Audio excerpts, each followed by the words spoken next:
Well, I don't know. I still have a doubt I'm an artist or activist. That's often people ask me, what is your, how do you call yourself? I'm 60 years old, a Chinese, and as an exile, lived in Europe now for the past 2 years. Made some works being shown in culture institutions, museums, art shows, and doing a lot of interviews, a lot. In past 4 months, I did over 400 interviews, making film, also doing a lot of research, editing books, writing books, and also I had other professions as architect, filmmaker, or whatever they call it. You can see it's a busy man, always occupied by different tasks. I'm having about 10 museum shows at the same time at this moment. Would have another 10 or 20 in next 2 years. So I try to cope with the situation to maximize my possibility in terms of expression, and also to think about how to set up some kind of communication.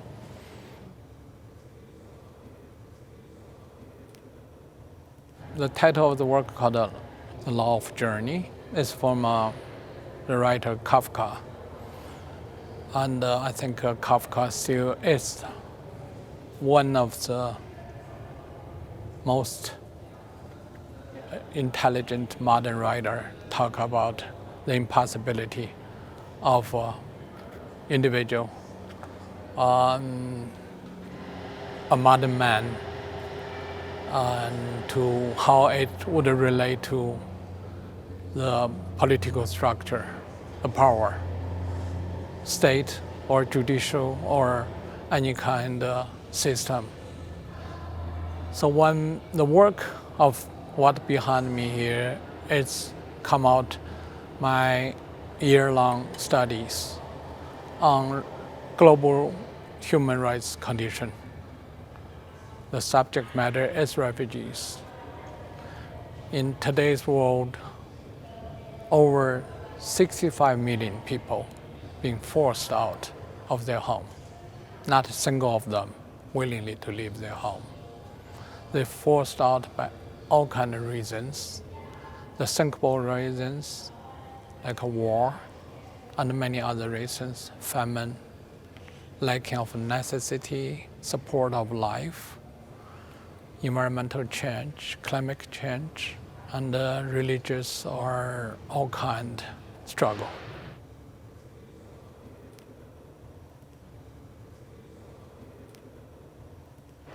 This is a condition. During our conversation, will be hundreds or thousands of people who are lost their home.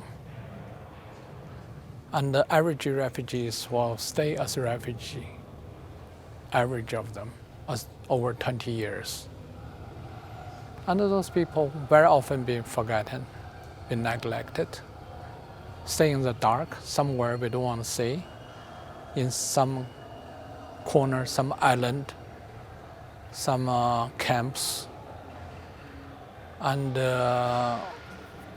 remains as silent ones.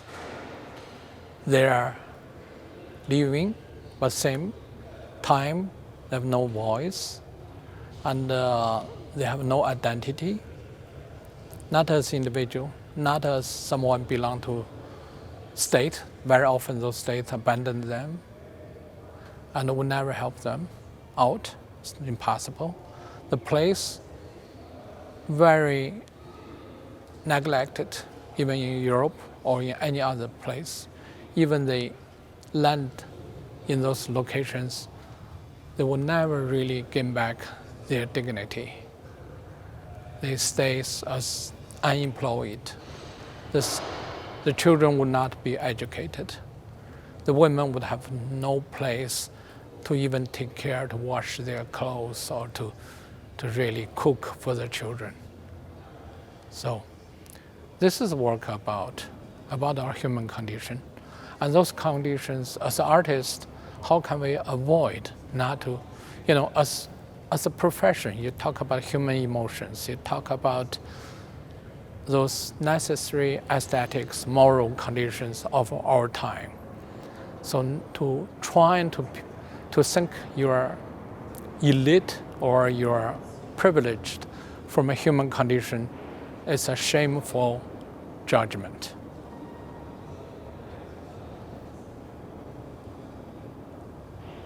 It's heavy, but it's quite light compared to reality. I love the separation of this crystal far away from the boat.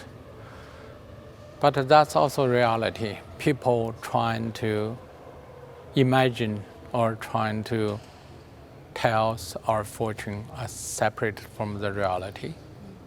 Very often it doesn't reflect anything, the so-called truth, but rather to see another illusions about ourselves. So crystal ball is probably the largest crystal ball ever made by a human being, and still it only have a limited reflections of its surroundings. It cannot really tell us anything. Our world are much complicated, dangerous, and unpredictable.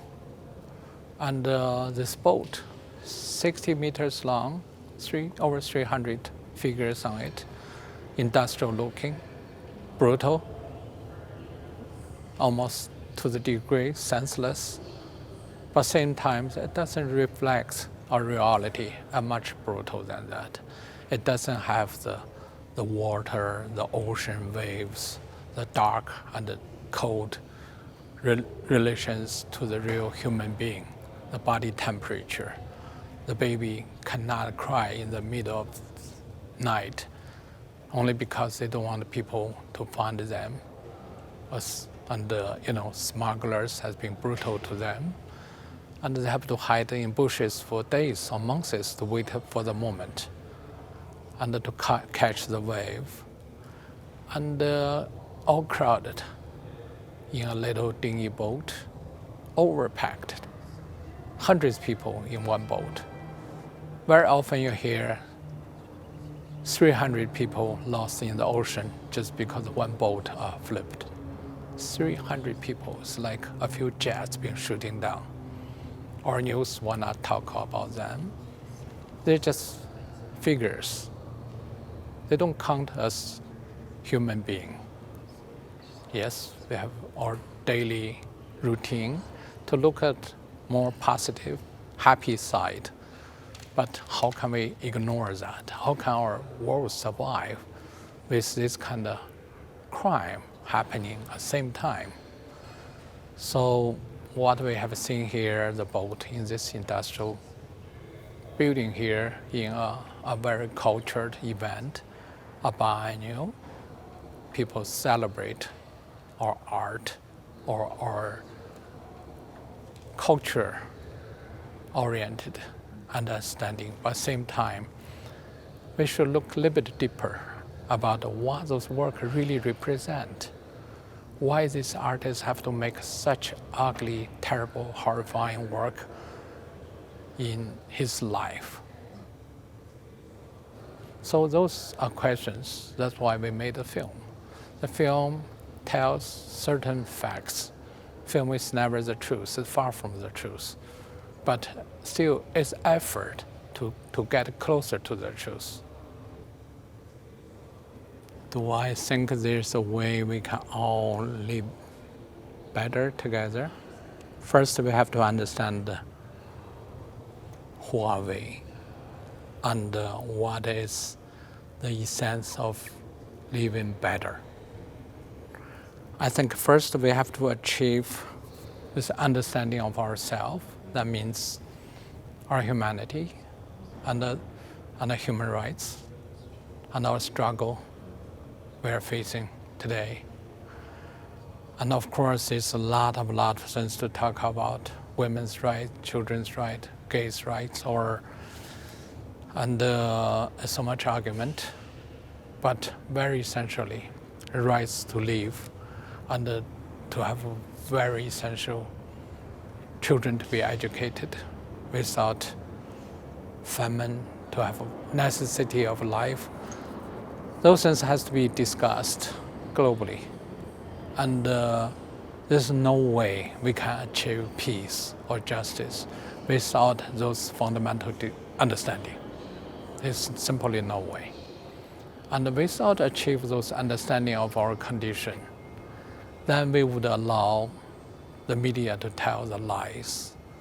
We would allow the state to have policies which directly violates human rights and put a shame on a nation of its own people.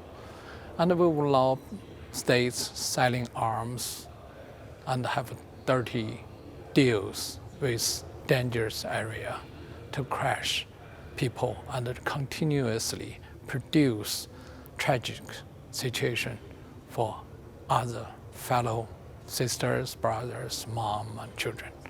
So without those kind of understanding, art will be empty words. It's so empty, it's so fake, and it doesn't really have any meaning in interpret a modern people's life and the responsibility.